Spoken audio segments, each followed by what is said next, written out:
আসসালামু আলাইকুম ওয়া রাহমাতুল্লাহ। প্রিয় ভাই বোনেরা, আমি ডক্টর রুম্মান শফি কাদেরী। আমি একজন কৃষিবিদ। আমি কাজ করি বাংলাদেশে কৃষিজাত দ্রব্য নিয়ে। এ সকল কৃষিজাত দ্রব্য নিয়ে আমি গবেষণা করি, আপনাদের মাঝে পৌঁছে দিই এবং রপ্তানি করে থাকি। আমরা এসেছি শেরপুর জেলায় শ্রীবর্দী নামক উপজেলায় একটি প্রত্যন্ত গ্রামে। আমরা কৃষকের কাছ থেকে সরাসরি এই সকল ধান সংগ্রহ করি এবং সেই ধান থেকে আমরা এই চাল ভাঙাই।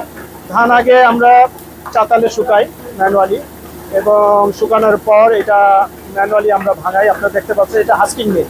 এই হাস্কিং মিলে আমরা আসলে এগুলি ভাঙাই। এখানে কোনো পলিশার মেশিন নাই, কোনো ওয়েটেনিং মেশিন নাই। চাল ভাঙা হয় না, চাল সরাসরি ধান থেকে এইগুলি বের করছি এবং এই চাল এই আমরা দেখাচ্ছি একেবারে দেখি একেবারে অত্যন্ত সুগন্ধ চাল। এই চালগুলোকে বলা হয়, এই দেশে এটাকে বলা হয় জামাই আদর চাল। এই অঞ্চলে জামাই আসলে তাদেরকে এই সুগন্ধি চাল দিয়ে পোলাও রান্না করে খাওয়া হয়।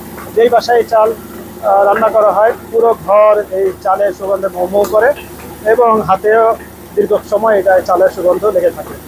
তো আমাদের যাদের বাসায় শিশু আছে, যাদের বয়স ইতিমধ্যে 6 মাস পার হয়ে গেছে, তাদেরকে এই পোলাও চালের খিচুড়ি অথবা পায়েস রান্না করে দিলে শিশুর গ্রোথ ভালো হয়, মেন্টাল গ্রোথ ভালো হয়, ইমিউনিটি পাওয়ার বেড়ে যায়, তার রোগ প্রতিরোধ ক্ষমতা বেড়ে যায়। কারণ যেহেতু আমরা এই চালটাকে ভেঙে দিচ্ছি না, এই চালের উপরে যে ব্রাণ আছে সেই ব্রাণটা অক্ষুণ্ণ থাকতেছে এবং এই ব্রাণের মধ্যে থাকে প্রায় 15টার অধিক ভিটামিন এবং মিনারেলস, যা শরীরের ভিতরে ব্রেইনের গ্রোথ এবং শরীরের স্বাস্থ্যের গ্রোথ বেড়ে যায় এবং তার ইমিউনিটি পাওয়ার বাড়ে, রোগ প্রতিরোধ ক্ষমতা বাড়ে। আর যদি এটা না থাকে, এই ভিটামিন মিনারেলস না থাকে, শুধুমাত্র স্টার্চ তার শরীরে যায় এবং রক্তে শর্করা বৃদ্ধি পায়, লিভারে শর্করা বৃদ্ধি পায়, হার্ট দুর্বল হয়, অনেক ক্ষতি হতে পারে। তো যাই হোক, আমরা এই চালগুলোকে সংগ্রহ করি এবং এই চাল আমরা পাটের ব্যাগে সংগ্রহ করে আমরা পরে আপনাদের কাছে পৌঁছে দেব। ধন্যবাদ।